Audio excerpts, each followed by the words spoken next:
श्रीमद्भागवतं षष्ठस्कन्धः अथ द्वितीयोऽध्यायः। श्रीशुकोवाच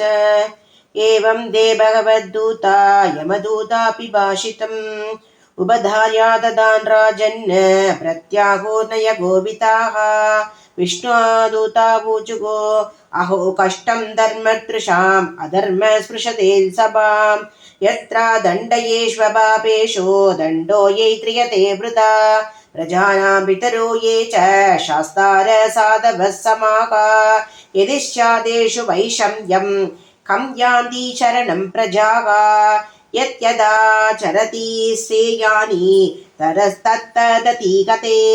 स यत्प्रमाणं कुरुते लोकस्तदनुवर्तते यश्चाङ्गे शिर आदाय लोकस्वपदि निर्वृतः स्वयं धर्मम् अधर्मं वा न हि वेदयदा पशुः स गतं यत्पिदात्मानं कृते मैत्रं अचेतनं विश्रम्भनीयो भूतानां शक्रुणो द्रोक्तुमर्हति अयं कृतनिर्वेशो जन्मकोट्यं क्षामभि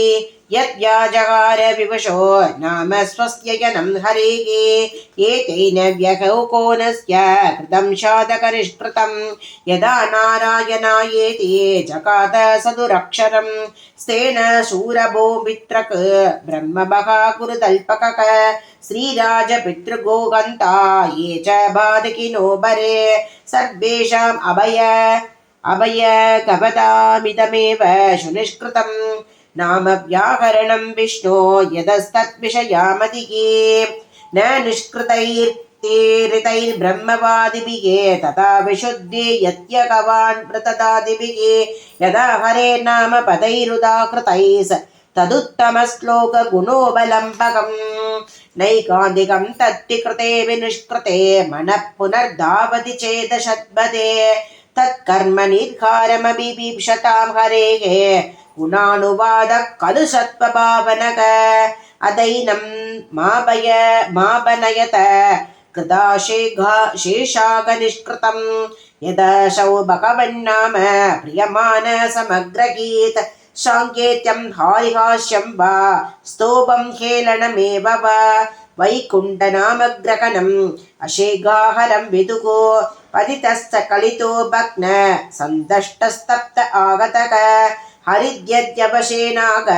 भुवानार्कति यादनां गुरूणां च लघूनां च गुरूणि च लघूनि च प्रायचित्तानि भावानां ज्ञात्वोक्तानि मकर्षिभिः दैस्तान्यकानि भूयन्ते तपोधानजपादिभिः नाधर्मजं तत्र त्रियं ददपीशाङ्घ्रिसेवया अज्ञानादतवा ज्ञानात् उत्तमश्लोकनामयत् शङ्कीतितमकं पुंसो तहेदेतो यदा नलक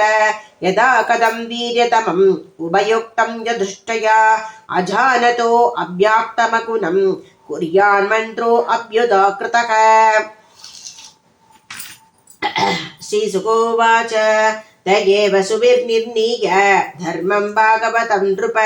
तं याम्य भाषनिर्मुश्च विभ्रं मृत्योरमुमूचन् इति प्रत्युदितायां या दूतायाद्वायमान्दिके यमराज्ञे यदा सर्वम् आचक्षुषुररिन्दम द्विजभाषाद्वीरेर्निर्मुक्तो कतपि प्रकृतं गतः